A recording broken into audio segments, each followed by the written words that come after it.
What are we seeing in Lamar Jackson?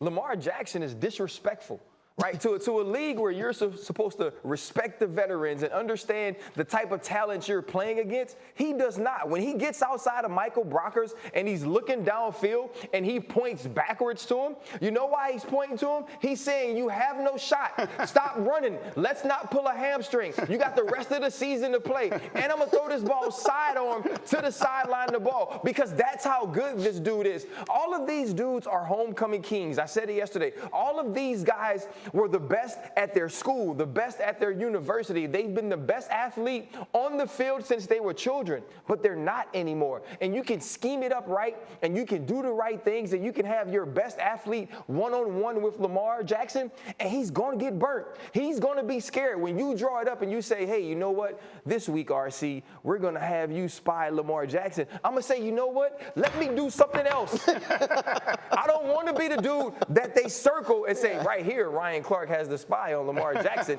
And you see, as he gets out of the pocket, Ryan Clark trips, falls over his own self because he's nervous. That's how good this dude is. And it's just been amazing to watch and to see people start to come around and say, you know what? There's other guys like Lamar Jackson. Well, they are, but they've been switched to other positions.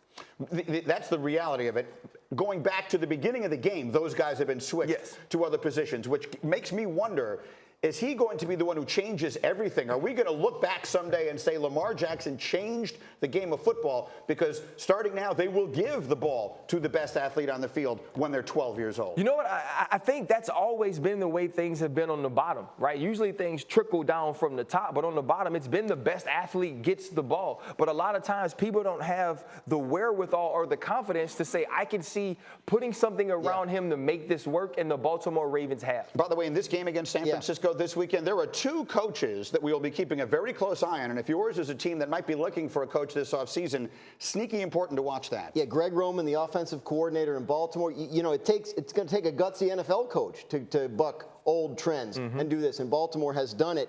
He's going to get some head coaching looks. And on the other side, Robert Saleh, the 49ers defensive coordinator, especially if he could find a way to slow this down. Robert Saleh, 5 years as an assistant to Gus Bradley in Seattle and Jacksonville. The only guy who's found a way is Gus Bradley with the Chargers in the playoffs last year to slow down Lamar Jackson. Interesting connection there. The Chargers went with speed on the field. They didn't necessarily think scheme. I think he's kind of grown out of that where he can do some things passing. So it's going to be very interesting to see what kind of answer they have. And if you're NFC teams and AFC teams looking at this game, you're going to want to figure out how they scheme offensively if you're the Baltimore Ravens against that defense, and you're going to watch the San Francisco 49ers and what type of scheme they employ to stop Lamar Jackson. Say one more thing about Lamar Jackson. You know, your guy Joe Burrow probably going to be the #1 pick in the draft. He's younger than him.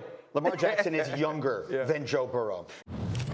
Thank you for watching ESPN on YouTube. For more sports and analysis, download the ESPN app, and for live streaming sports and premium content, subscribe to ESPN Plus.